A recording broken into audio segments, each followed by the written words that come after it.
Hello ನಮಸ್ತೆ friend. ಇವತ್ತು ಬೆಂಡೆಕಾಯಿ ಪಲ್ಯ ಮಾಡೋಲಿಕ್ಕೆ 1/4 kg ಬೆಂಡೆಕಾಯಿ ತೊಗೊಂಡಿದ್ದೇನೆ, ಕಟ್ ಮಾಡಿಟ್ಟಿದ್ದೇನೆ.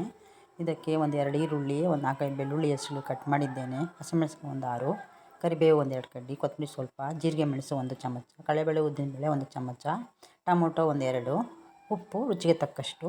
ಬನ್ನಿ ಮಾಡೋದು ಹೇಗೆ ನೋಡೋಣ. ಗ್ಯಾಸ್ ಹಚ್ಚಿ ಬೆಂಡೆಕಾಯಿ ಇಟ್ಟು ಹುರಿದುಕೊಳ್ಳೋಣ. ಒಂದು ಸ್ವಲ್ಪ ಎಣ್ಣೆ ಹಾಕಿ ಹುರಿದುಕೊಳ್ಳೋಣ. ಚೆನ್ನಾಗಿ ಫ್ರೈ ಮಾಡಿಕೊಳ್ಳೋಣ ಬೆಂಡೆಕಾಯಿಯನ್ನು. ಗ್ಯಾಸ್ ಹಚ್ಚಿ ಒಂದು ಪಾತ್ರೆ ಇಟ್ಟು ಒಂದು 3 ಸ್ಪೂನಷ್ಟು ಎಣ್ಣೆ ಹಾಕೋಣ. ಎಣ್ಣೆ ಕಾಯಲಿ. ಎಣ್ಣೆ ಕಾಯೋದಕ್ಕೆ ಸಾಸಿವೆ ಜೀರಿಗೆ ಹಾಕೋಣ, ಕಡಲೆಬೇಳೆ ಉದ್ದಿನಬೇಳೆ ಹಾಕೋಣ, ಬೆಳ್ಳುಳ್ಳಿ ಹಾಕೋಣ, ಕರಿಬೇವು, ಹಸಿಮೆಣಸಿನಕಾಯಿ ಹಾಕಿ ಫ್ರೈ ಮಾಡಿಕೊಳ್ಳೋಣ. ಹಸಿಮೆಣಸಿನಕಾಯಿ ಫ್ರೈ ಆಗಿದೆ, ಇದಕ್ಕೆ ಈರುಳ್ಳಿ ಹಾಕಿ ಫ್ರೈ ಮಾಡಿಕೊಳ್ಳೋಣ. ಈರುಳ್ಳಿ ಫ್ರೈ ಆಗಿದ್ದೆ ಟೊಮೊಟೊ ಹಾಕಿ ಫ್ರೈ ಮಾಡಿಕೊಳ್ಳೋಣ. ಟೊಮೊಟೊ ಫ್ರೈ ಆಗಿದೆ, ಈಗ ಬೆಂಡೆಕಾಯಿ ಹಾಕಿ ಫ್ರೈ ಮಾಡಿಕೊಳ್ಳೋಣ.